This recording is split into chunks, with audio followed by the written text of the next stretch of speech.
ಅಂಥದ್ದರಲ್ಲಿ ನಿಮ್ಮನ್ನು ಹೀಗೆ ಕಂಡು ನನಗೆ ಸಂತೋಷವಾಯಿತು. ಗಾಂಡೀವವನ್ನು ಹಿಡಿದು ರಥವೇರಿ ಅರ್ಜುನ ಕೃಷ್ಣನ ಸಾರಥಿಯಲ್ಲಿ ಕುಳಿತಿದ್ದಾನೆ ಅಂತಾದರೆ ಅರ್ಜುನನನ್ನು ಸೋಲಿಸುವುದು ಅಸಂಭವ ಎಂಬುದು ಪ್ರತೀತಿ. ಅದನ್ನು ತಿಳಿದೇ ಅಶ್ವವನ್ನು ಕಟ್ಟಿದ್ದೇವೆ, ಯುದ್ಧಕ್ಕೆ ಸಿದ್ಧರಾಗಿದ್ದೇವೆ.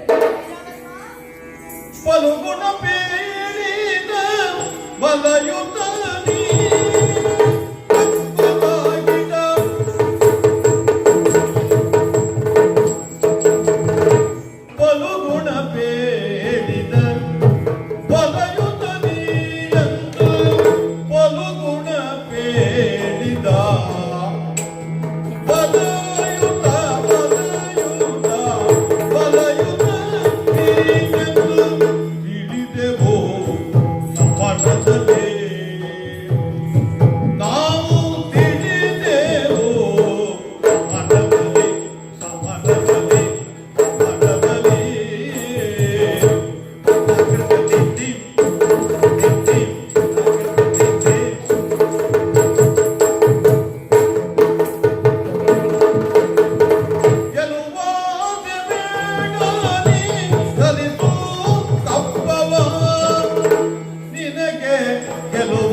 ಆದ್ದರಿಂದ ಈ ಅಣ್ಣ ಧರ್ಮರಾಯನ ಸಂಕಲ್ಪದ ಧರ್ಮದ ಕಾರ್ಯಕ್ಕೆ ನಿನ್ನ ಸಹಾಯ ಸಾಕು. ವೈರತ್ವಬೇಡ, ಕುದುರೆಯನ್ನು ಬಿಡು, ಇಲ್ಲವಾದಲ್ಲಿ ಕಪ್ಪವನ್ನು ಕೊಡು. ಹೊಳೆಯೊಳಗೆ ಕ್ಷೀರವಿರಲು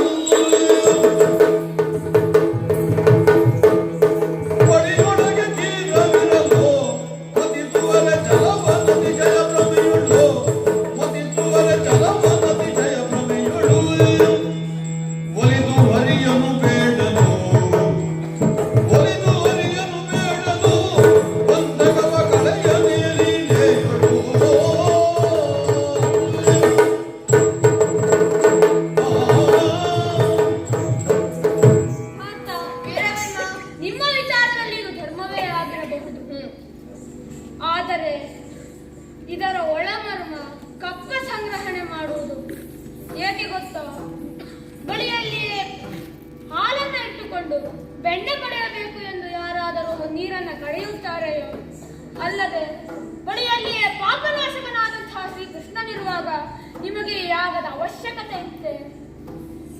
ಪಾಪನಾಶಕನಾದಂತಹ ಶ್ರೀಕೃಷ್ಣನಲ್ಲಿ ನಿಮ್ಮ ಪಾಪವನ್ನು ಅವನ ಪಾದದಡಿಯಲ್ಲಿ ನಿಮ್ಮ ತಲೆಯನ್ನು ಇಟ್ಟು ಬೇಡಿಕೊಂಡಿದ್ದರೆ ನಿಮ್ಮ ಪಾಪ ಕಳೆಯುತ್ತಿತ್ತು. ಇದಕ್ಕೆ ಯಾಗದ ಅವಶ್ಯಕತೆ ಇರಲಿಲ್ಲ. ಇದಕ್ಕೆ ನಿಮ್ಮ ಮೌಢ್ಯ ಎನ್ನಲೇ. ಮುರಹರನ ದಯ ತುಳಿತು ಮುರಹರನ ದಯ ತುಳಿತು ಚರಿಸುವೆವು ಧರೆಯು ಮನಗಿಲ್ಲ ಭ್ರಾಂತು ಮನಸುವೆವು ಧರೆಯು ಮನಗಿಲ್ಲ ಭ್ರಾಂತು ಪರಿಹಾರ್ಯ ಏತಕ್ಕಿನ್ನು ದುರಪದವು ಚಲ ಚಲಕವನ್ನು ಕಾಮೆನೋ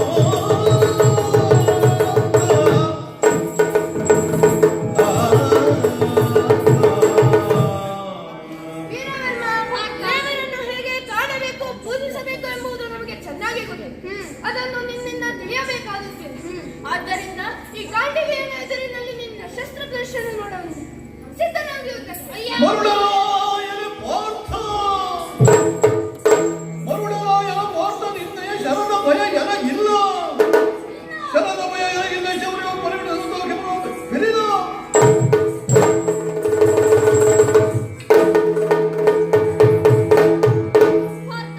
ಇದರ ಮರುಳು ಮೂರು ಲೋಕದ ವೀರ ಎಂದು ಅಹಂಕಾರವನ್ನು ತಲೆಗೆ ಏರಿಸಿಕೊಂಡವ. ನಿನ್ನ ಬಾಣಕ್ಕೆ ಒಂದು ವಸ್ತು ನಿತ್ರಾಣಿದಾನಲ್ಲ. ನಿನ್ನ ಶರದ ಭಯ ಈ ಶರೀರವಿಲ್ಲ. ಎಷ್ಟು ಯುದ್ಧವನ್ನು ಕಂಡಂತ ನಿನಗೆ ಇಂತಹ ಯುದ್ಧ ಕಂಡಿಲ್ಲ ಎಂಬುದಾಗಿ ಹೇಳಿಸ್ತೇನೆ. ಇದರ ಎನೆ ಮಂತ್ರಾಸ್ತ್ರವ ತಾನುಗಿದು ಸುರಪನ ಸುತ ಬೇಡ ಮೇಲೊರಿದು ಕಲನುತ ಮೂವರ ಬೇಗ ಬಿಡಿದು ಮಾರ್ಕಣವ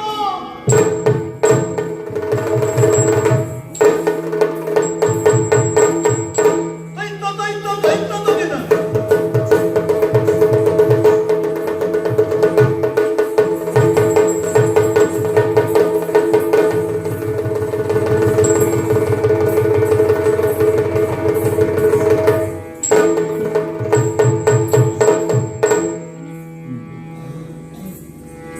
ವೀರವರ್ಮನ ಧುರ ಬೆರಿದು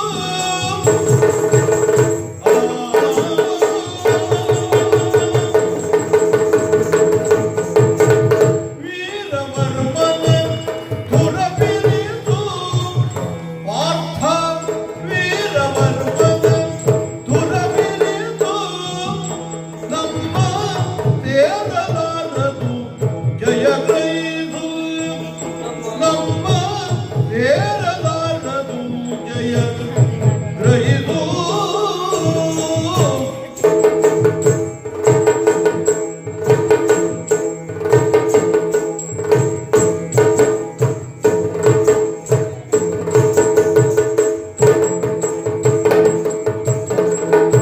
ಊರ ಕಾಣುವ ಗಡಿ ದೂರಿಲ್ಲ ಭಕ್ತರ ಊರ ಕಾಣುವ ಗಡಿ ದೂರಿಲ್ಲ ಭಕ್ತರ ಈ ರೀತಿ ತೆರಳಿದರೆ ಭಯಮೀದವ ಪೂರೈಪುದೆಂದರೇ ಈತನ ಗೆಲ್ವ ದಾರಿಯನ ತಿಳಿಯೇ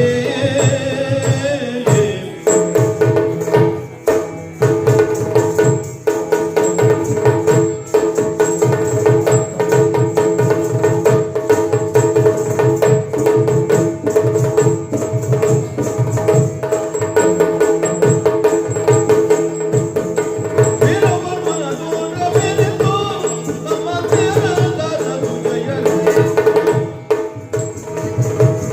ವೀರವರ್ಮನ ದೂರ ಬೆರೆತು ನಮ್ಮ ದೇವರಾರದು ಜಯ ಗೈದು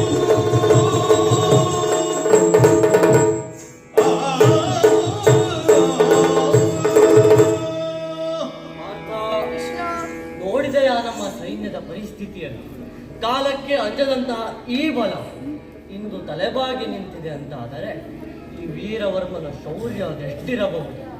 ಅವನ ಬಾಣಗಳಿಗೆ ನೀನೇ ಸೋತೆ. ಈ ಲೋಕದಲ್ಲಿ ಅತ್ಯಂತ ಶ್ರೇಷ್ಠ ಧನುರ್ಧಾರಿಯೇ ಸೋತ ಅಂದ ಮೇಲೆ ಇನ್ನು ನಮ್ಮ ಈ ಸೈನ್ಯವನ್ನು ಮುನ್ನಡೆಸುವವರಾದರೂ ಯಾರು ಈ ವೀರವರ್ಮನನ್ನು ಸೋಲಿಸಲಿಲ್ಲ ಎಂತಾದರೆ ಅಶ್ವಮೇಧ ಯಾಗವು ಸಂಪೂರ್ಣವಾಗುವುದಿಲ್ಲ. ಅಶ್ವಮೇಧ ಯಾಗಕ್ಕೆ ಇನ್ನು ಕೆಲವು ದಿವಸಗಳಿವೆ. ಕೇವಲ ಒಂದೇ ವತ್ಸರ. ಆ ಒಂದು ವತ್ಸರದೊಳಗೆ ಈ ಭಯವನ್ನು ಅಲ್ಲಿಗೆ ಮುಟ್ಟಿಸಬೇಕು. ಇದೇ ರೀತಿ ನಮ್ಮ ಯುದ್ಧವು ನಡೆಯಿತು ಅಂತಾದರೆ ನಮಗೆ ಜಯವು ಖಂಡಿತವಾಗಿಯೂ ದೊರೆಯುವುದಿಲ್ಲ. ಆದ್ದರಿಂದ ಏನು ಮಾಡುವುದು ಎಂಬುದೇ ಸಮಸ್ಯೆ. ನೀನು ಕಪಟ ನಾಟಕನೋ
ಪಾರ್ಥ, ನೀನೇ ಕಾಣಲಿಲ್ಲವೇ ಈಗಾಗಿನ ಪರಿಸ್ಥಿತಿ? ಪರಿಸ್ಥಿತಿಯನ್ನು.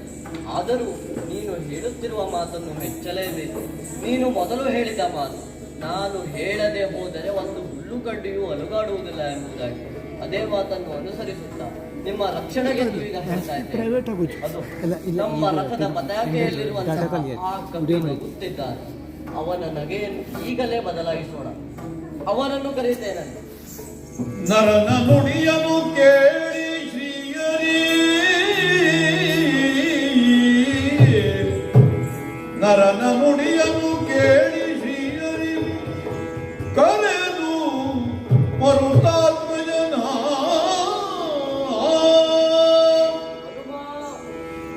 ರಾಮ ರಾಮ ಜಯ ರಾಮ ರಾಮ ಜಯ ರಾಮ ರಾಮ ಜಯ ರಾಮ ಶ್ರೀರಾಮ ಜಯ ರಾಮ ಶ್ರೀರಾಮ. ಕರೆದು ಮರುತಾತ್ಮಜನ ಮಂದಿಸಿ ಪರಿತೆಯ ಹನುಮಂತ ನೀ ಧುರದರವ ನೀನೀಗ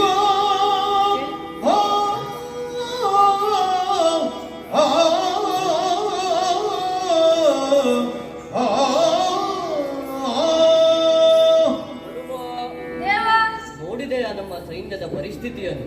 ನೋಡ, ಬಳಲಿದರು ನಮ್ಮವರು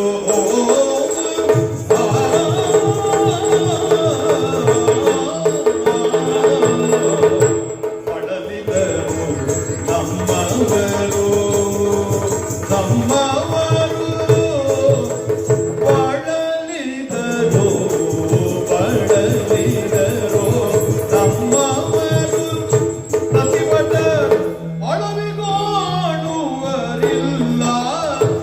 ಪ್ರತಿಭಟ ಅಳವಿ ಕಾಣುವರಿಲ್ಲ ನೀನತಿ ಬಲವಗೋಡಿತು ಎನಲು ಮಾರುತಿ ಗಳಿಲ ನೆನಗೆ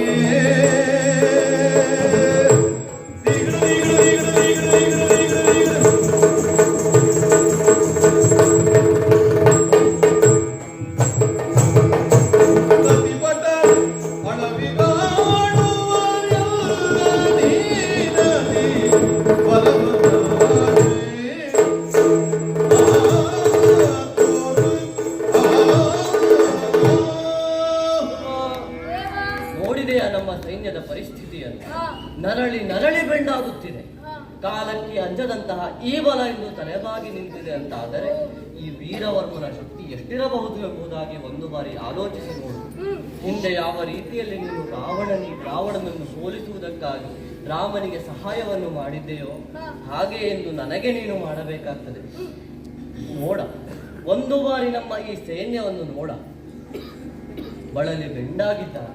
ಆದ ಕಾರಣದಿಂದ ನಿನ್ನಲ್ಲಿ ಬೇಡ್ತಾ ಇದ್ದೇನೆ ಹನುಮ, ಈ ಸೈನ್ಯವನ್ನು ಹಾಗೂ ಈ ತುರಗವನ್ನು ಆ ವೀರವರ್ಮನಿಂದ ನಮಗೆ ರಕ್ಷಿಸಿಕೊಡ್ತೀಯಾ? ದೇವಲಾಲಿತು ಭಯವೇಕೆ ಕ್ಷಣದಲ್ಲಿ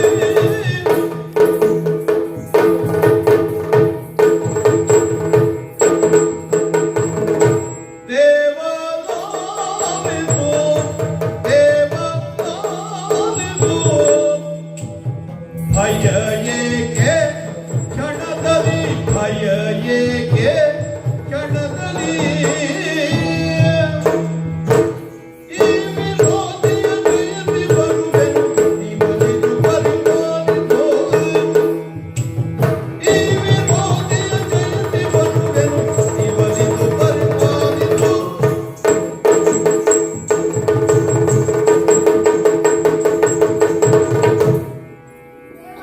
ಹನುಮ, ನಿಮಗೆ ಭಯವೇಕೆ? ಹ, ನಾನು ಮರದ ಜಾತ ಹನುಮ. ಹ್ಮ್, ಈ ವಿರೋಧಿಗಳನ್ನೆಲ್ಲ ನಾನು ಒಬ್ಬನೇ ಜಯಿಸಿ ಬರುತ್ತೇನೆ. ಹಾ. ನಿಮ್ಮ ನಾಮದ ಬಲವಂತಿದ್ದರೆ ಸಾಕು. ಅಪ್ಪಣೆ ಕೊಡಿ ಪ್ರಭು. ಹನುಮ, ನಿನಗೆ ಅಪ್ಪಣೆಯನ್ನು ಇಟ್ಟಿದ್ದೇನೆ. ಆದರೆ ನೀನು ರಾವಣನನ್ನು ಸೋಲಿಸಿದೆ ಹಾಗೆ ಇವನನ್ನು ಸೋಲಿಸುವ ಯೋಚನೆಯಲ್ಲಿದ್ದರೆ ಆ ಆಲೋಚನೆಯನ್ನು ಬಿಟ್ಟು ಬಿಡು. ಕಾರಣ ಇವಷ್ಟು ಸುಲಭದವನಲ್ಲ. ಇವನ ಪಾಲಿಗೆ ಇರುವುದು ಯಮ, ಅರ್ಥಾತ್ ಇವನ ಸೈನ್ಯದಲ್ಲಿ ಯಮನ ಬಲವೂ ಇದೆ. ಆದ ಕಾರಣದಿಂದ ಹೇಳ್ತಾ ಇದ್ದೇನೆ, ನಾನು ಕರೆದ ತಕ್ಷಣ ಬರಲೇಬೇಕಾಗ್ತದೆ. ಹೋಗಿ ಬಾ. ಶ್ರೀ ರಾಮ ಜಯ ರಾಮ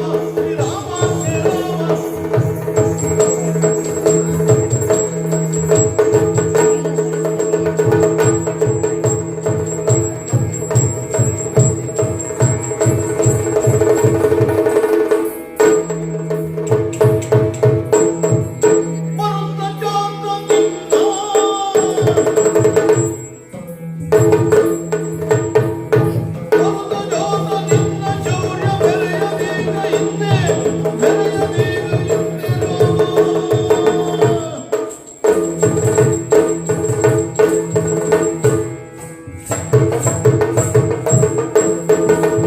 ರಾಮ ಇರುವ ಸಮಯ ಬರಿತ ಕೀರ್ತಿ ತನಕ ಕೇಳಲು. ಹನುಮ, ಯಮ, ಇವ್ರನ್ನೆಲ್ಲ ಗೆಲ್ತೇನೆ ಎಂದು ನೀನು ಮುಂದೆ ಬಂದರೆ ಇವ್ರನ್ನೆಲ್ಲ ಕಾಯುವ ಯಮ ನಾನಿದ್ದೇನೆ. ಹೀಗಿರುವಾಗ ಹಿಂದೆ ರಾಮಾಯಣದ ಕಾಲದಲ್ಲಿ ರಾಮನಿಗೆ ಸಹಾಯಕನಾಗಿ ಮೆರೆಸಿಕೊಂಡ ಕೀರ್ತಿಯನ್ನು ಇಲ್ಲಿ ಈ ಶ್ಯಾಮನಿಗೂ ಅರ್ಜುನನಿಗೂ ಸಹಾಯಕನಾಗಿ ಮೆರೆಸಿಕೊಳ್ಳಬೇಡ. ನಿನಗೆ ಯುದ್ಧ ಬೇಡ ಅಂದಾದರೆ ಹೇಳು. ಕೊರಕವನ್ನು ಮರಳಿ ಕೊರಕವನ್ನು ಮರಳಿ ಕೊಡೆದು ಹೊರೆಯು ನಮ್ಮ ಹೊರೆವ ಹೊರೆಯು ನಮ್ಮ ಹೊರೆವ ಹೊರೆಯ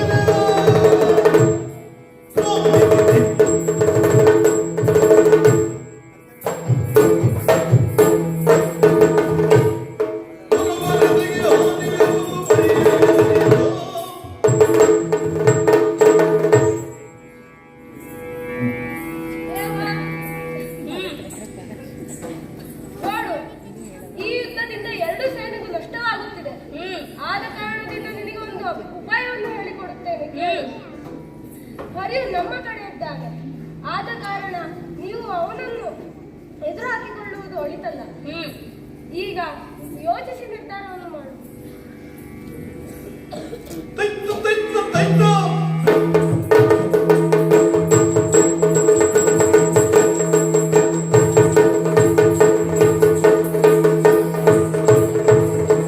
ಜನೋದಯಾದಿಗೆ ಭೂಪನ ಕಡೆಗೆ ಮಾರ್ಬಲ ಮೈಮರೆತು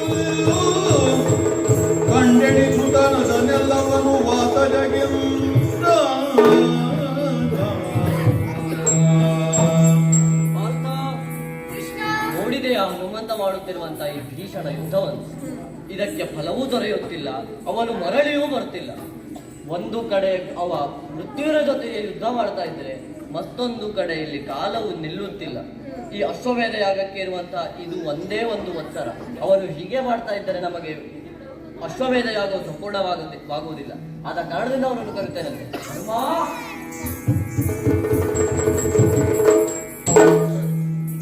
ಏನು ಮಾಡಿದ್ಯಾ ಇದ್ರ?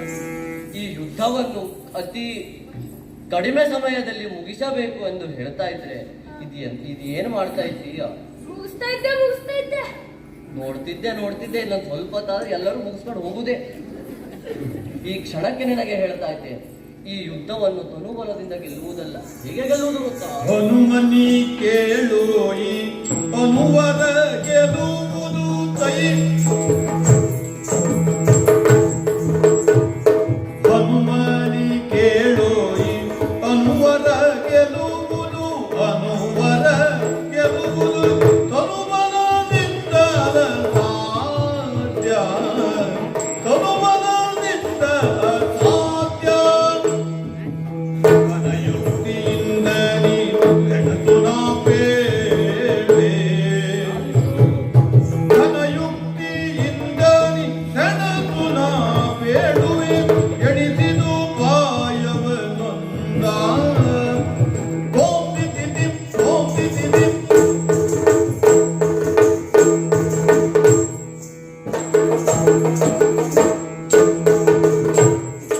ಘನಯುಕ್ತಿಯಿಂದ ನೀ ಹೆಣತು ನಾ ಬೇಡುವೆ ಎಣಿಸಿದು ಪಾಯವನೊಂದ ಕೇಳು. ಹನುಮ, ದೇವ, ಇಷ್ಟು ಹೊತ್ತು ನೀನು ಮಾಡಿದ್ದು ಸಾಕು. ಹಾ. ಇದೊಂದು ಉಪಾಯವನ್ನಾದರೂ ಪಾಲಿಸು ಎಂಬುದಾಗಿ ನಿನ್ನ ಬಳಿ ಬೇಡ್ತಾ ಇದ್ದೇನೆ. ಕಾರಣ ಗೊತ್ತಾ? ಇನ್ನು ಅಶ್ವಮೇಧ ಯಾಗಕ್ಕೆ ಉಳಿದಿರುವುದು ಒಂದೇ ವತ್ಸರ. ಈ ಯುದ್ಧವನ್ನು ನಾವು ಬೇಗನೆ ಮುಗಿಸದೆ ಹೋದರೆ ಅಲ್ಲಿ ಅಶ್ವಮೇಧ ಯಾಗವು ಸಂಪೂರ್ಣವಾಗುವುದಿಲ್ಲ. ಪಾಂಡವರಿಗೆ ತಟ್ಟಿದಂತಹ ಭ್ರಾತೃಹತ್ಯ ದೋಷವು ಅಳುಕುವುದಿಲ್ಲ. ಆದ ಕಾರಣದಿಂದ ನಿನಗೆ ಒಂದು ಯುಕ್ತಿಯನ್ನು ಹೇಳ್ತೇನಂತೆ. ಹನುಮ, ಆ ವೀರವರ್ಮನನ್ನು ಏನು ಮಾಡುವಂತ? ಪ್ರತಿಭಾ ನನ್ನ ರಥಕ್ಕೆ ಉತ್ತುಲ ಚೂಲ. ಪ್ರತಿಭಾ ನನ್ನ ರಥಕ್ಕೆ ಉತ್ತುಲ ಚೂಲವ. ಉತ್ತುಲ ಚೂಲವ, ಉತ್ತುಲ ಚೂಲವ, ಉತ್ತುಲ ಚೂಲವ.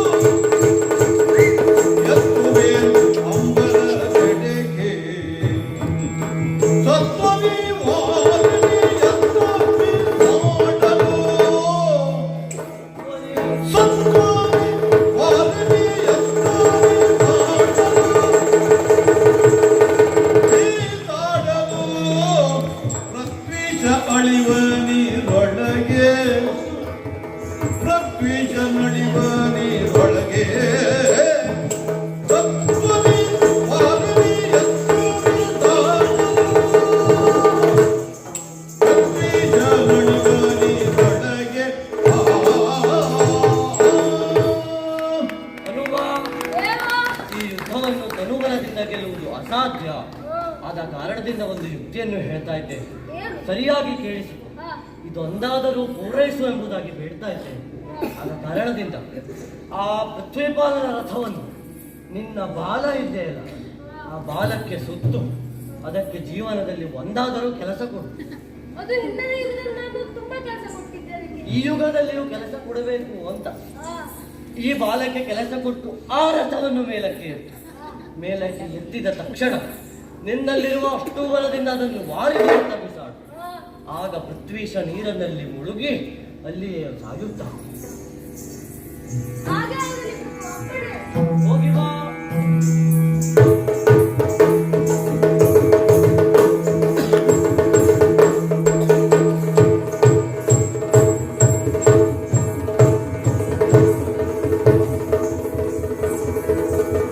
ಹೋರಿ ಸತ್ವದೊಳಾದ ಹನುಮನು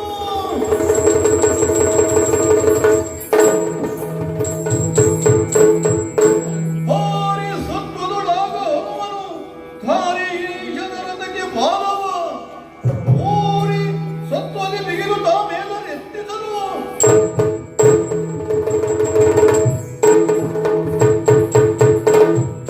ಓ, ಇಲ್ಲಿದ್ದಾನೆ ವೀರವರ್ಮ.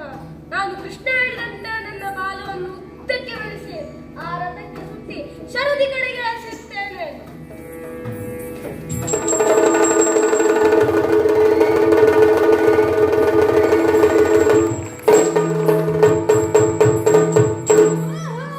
ಮಾರುತಿಯ ಮೋಸವಿದೆನುತ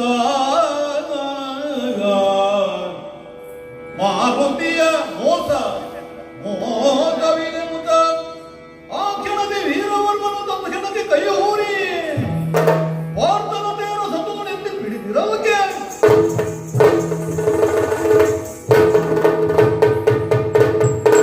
ಆಹಾ, ಯುದ್ಧ ನಡೆಯುತ್ತಿರುವಂತಹ ಸಂದರ್ಭದಲ್ಲಿ ರಥಕ್ಕೆ ಏನು ಸುತ್ತಿತು ಅಂತ ನೋಡಿದ್ದು. ಬಾಲ ಯಾರದ್ದು? ಹನುಮನ ಬಾಲ. ಮುಖಾಮುಖಿಯಾಗಿ ಹೋರಾಡಲು ಗೆಲ್ಲಲು ಸಾಧ್ಯವಿಲ್ಲ ಎಂದು ತಿಳಿದು ಈ ಹನುಮ ಈ ತರಹದ ತಂತ್ರವನ್ನ ಹೂಡಿದ್ದಾನೆ. ಏನು, ನನ್ನ ರಥವನ್ನು ಸರದಿಗೆ ಒಗೆಯುವೆಯ? ನಿನ್ನ ಹರಿದ ರಥವನ್ನು ಕೈಯಲ್ಲಿ ಎತ್ತಿ ಹಿಡಿದಿದ್ದೇನೆ. ಈಗ ನೋಡು ನೀನು ಏನು ಮಾಡ್ತೇನೆ ಎಂದು. ಅಯ್ಯ, ಮಂಗನೋ ನೀ ಹೌದು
ತಿರುರೆ ಭೂಮಿ ಬನಿನ್ನ ಧೈರ್ಯವೋ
ಶೌರ್ಯತನದ ಹಾಗೂ ಭಕ್ತಿಯ ಸಿದ್ಧಿಯನ್ನು ತೋರಿಸಿದ್ದೀರಿ.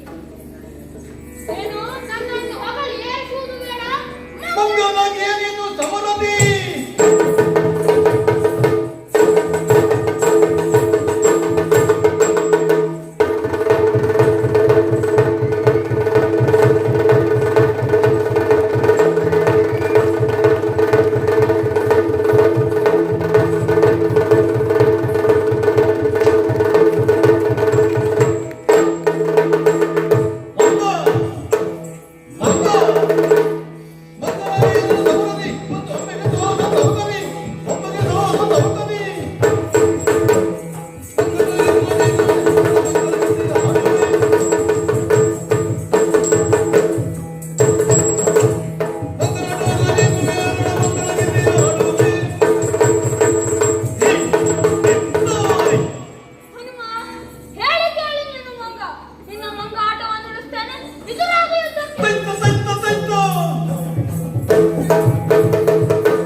ಶ್ರೀಲಲಾಮನಂದೋ ನೋಡಿ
ರಂಗೇರು